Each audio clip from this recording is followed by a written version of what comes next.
Okay, so I was a musician before comedy. That's how I ended up here at the National Theatre. Under these Mugumo trees where I used to go and sing every Friday. Jalango used to sit up there with Papa Shirandula. So he used to look at me sing down here. He liked the way I was vibing. I had a song called Shake Them. So he started calling me to corporate gigs and telling me, come wimbe ile wimbo yako moja. So I used to go sing and anipiga kapake kiasi like that. So when I was doing the music and watching him MC, that's when I learned how to MC. So then also other people started calling me to MC, Burale and the likes. And I would watch them and I would, copy paste, improve on a few aspects here and there. But I started music before comedy.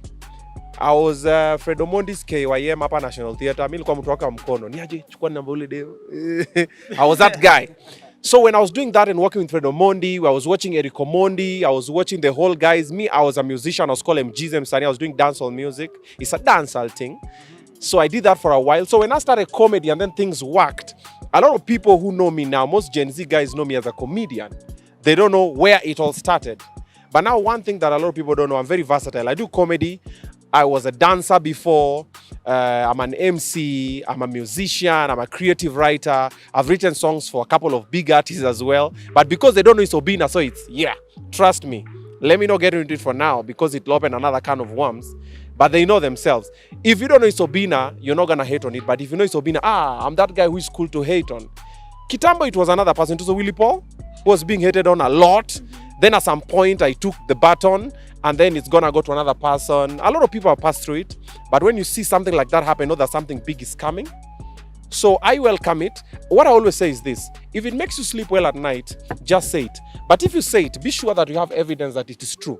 Because if it's not true and I wake up on a bad side of the bed, I will pursue with the law. And if I pursue with the law, things might go south. And also if you want to say something bad, don't say it to my face because I have very bad anger issues. I'm trying to manage them. Me, I was a chokora. I'm from the street. Yeah, there you go. A lot of people who don't know. People at the National Theatre, when National Theatre was National Theatre, when people had freedom of movement, right now we have cessation of movement. You can't take a picture at National Theatre. Like this interview, for it to happen was a lot of drama. Like we're now doing it kimauru, tumesema haya wacha tufanye interview kiumane.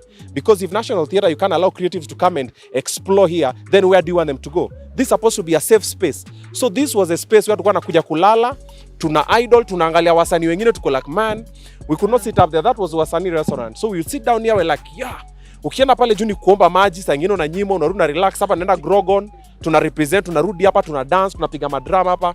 With a couple of, this guy was there. He was born again at some point. This guy knows my journey like since way back. So I was a musician then. I've been through so much flack in my life that what I'm having now is sosa. Ati mtu anatukana kwa social media. Bro. Mimi nimetukanwa na babangu. Mimi nimepigwa, nimekuwa disowned, nimekuwa fired, nimekuwa rejected. Like what you're doing is, that is what I'm used to. Normally, ask Tumbili, if I post anything and I'm having positive reviews, me ambia Tumbili, bro, ni kunoma. Why is everybody praising this? If I get, I'm like, wametukana, very nice. That's the normal one. I've gotten to a point where my defense mechanism is, I don't notice if someone, I don't even know how to take compliments. Most of the time, someone's like, hey, Buddha, no, let's move to.